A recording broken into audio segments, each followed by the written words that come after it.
right, you're welcome back.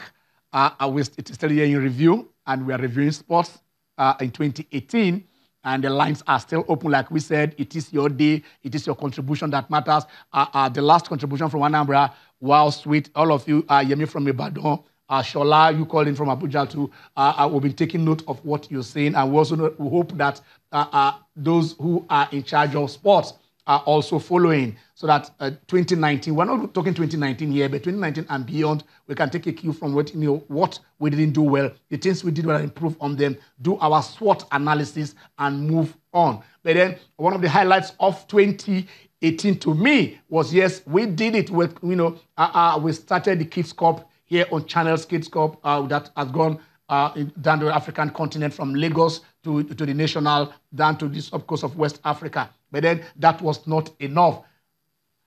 The Athletics Championship kicked off in 2018. That, to me, was the highlight. Thousands of kids from secondary schools in Lagos converged right there at Teslim Balogun Stadium, and they ran, they jumped, they did it. And I tell you this, I was among those who say, look, why are you giving them hurdles? And I tell you, as Theo will confirm here, the hurdles became one of the highlights of that particular championship. We saw kids coming in from Badagry, from Ekpe, from Sulere, from Ajegunle, from Ikorodu, everywhere, all the nooks and crannies of Lagos. They converged, and there they are. That was part of my highlights too. Theo, you were there. Yeah, I was there, I witnessed it, and trust me, it was pretty impressive. Initially, I had my doubts, like how would the children cope, and then we saw the heat. A couple of them actually gasping for breath, trying to get to the finish line. But on the day of the competition proper, we were really, really impressed. We saw children coming out and actually, setting their own records, because like you said, any record you set that day is a new record. It's a new record. For the competition. So moving forward, you're looking for who will challenge the record. And I think the guy that won the 200 meters, Shenya Ogunle, were tweeted about 3 or 4 days ago. Yeah. Actually came on to train with him. Say, like, you showed out the picture, like, who came to train with me today. And that's what Yomi just said, that we have to, it's not just about organizing competition. Yeah. It starts from the grassroots. Doing programs like this, it's an intentional effort to try and actually spice things up, moving forward for what we want our sports to actually look like. And then with channels, I think we can only get bigger, can only get better than that. All right, let's go to Ogun State. Who do we have there? Hello. Hello. Good morning, sir. Good afternoon. Good morning, sir. Good afternoon. Good afternoon. Good afternoon. Good afternoon. So check your. This is Adebayo from Ogun State. Adebayo, please tune down the volume of. I'm looking to that. Okay, use your remote, to reduce the volume. They are laughing at me here in the set. Hold us, don't learn. Have you done that? Yes, sir. All right. So we don't want to hear those echo anymore. Yeah, go on. My big moment is when Manchester United suck. Are you a Manchester United fan? Yes, sir. Okay. Oh my God.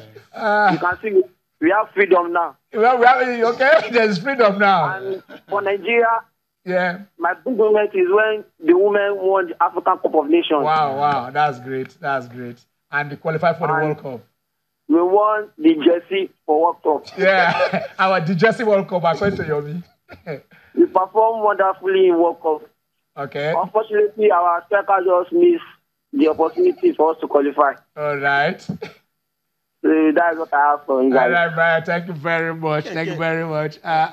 We're not talking about FIFA best and how someone that was rated the worst signing of the La Liga about 6 years ago. Yes. Talking about Luka Modric, went on to have a small year, leading Croatia to the World Cup final. That is part of the highlights. Exactly. I think no holds barred here. Let's go back. I think coming back, before we're going on strike, on break, you asked what were the tertiary universities doing. And the answer, one of the answers, they are on strike. ASUs are on strike. That is one.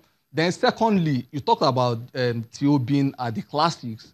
Now, it's not about Theo being there, but how many people from the Directorate of Sport from tertiary how many universities were there? How many of the scouts came? What should be happening now is that, Bayo was talking about Mourinho being sacked. And Mourinho also said something that you had 42 scouts. How could they have missed out on Harry Maguire before he was signed for Leicester? So when universities have scouts, how come they are not there? And now you should even be looking up these guys and get it.